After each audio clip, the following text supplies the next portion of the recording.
দেখো আমার কোরআন পড়তে পড়তে আমার এইসব চিহ্নগুলো আসবে। কোন চিহ্নগুলো আসবে?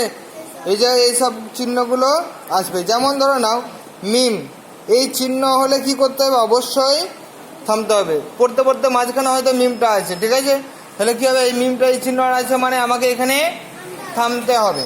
তারপরে আছে দেখো জিম এবং ত, কখনো জিম আসবে কখনো ত আসবে, কখনো কি আসবে?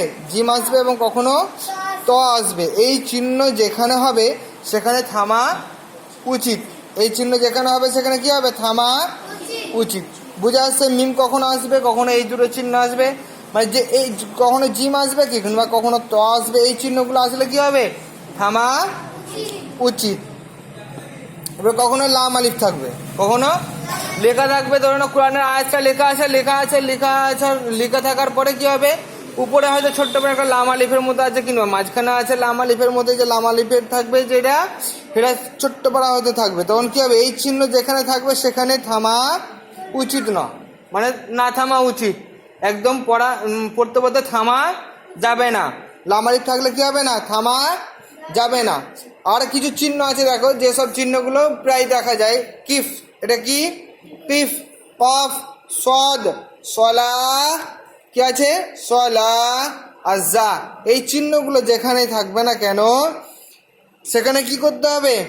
না থামা উত্তম, না থামা উত্তম। এই যে কিফ, কফ, সদ, সলা আর জা, এই চিহ্নগুলো হলো কি? না থামা উত্তম।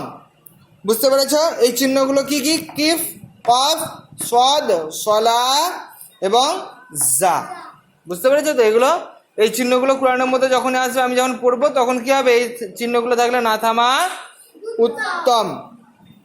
আর এখানে আছে সাক্তা ও ওয়াকফা। কি আছে?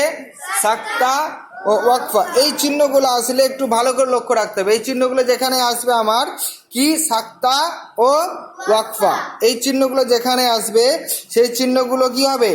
আওয়াজ থামলেও, আওয়াজ যদি ধরে নাও থেমে যায়, তাতেও কি নিঃশ্বাস বন্ধ রাখা যাবে না, মানে নিঃশ্বাস বন্ধ হবে না, বরং নিঃশ্বাসকে ধরে রাখতে হবে।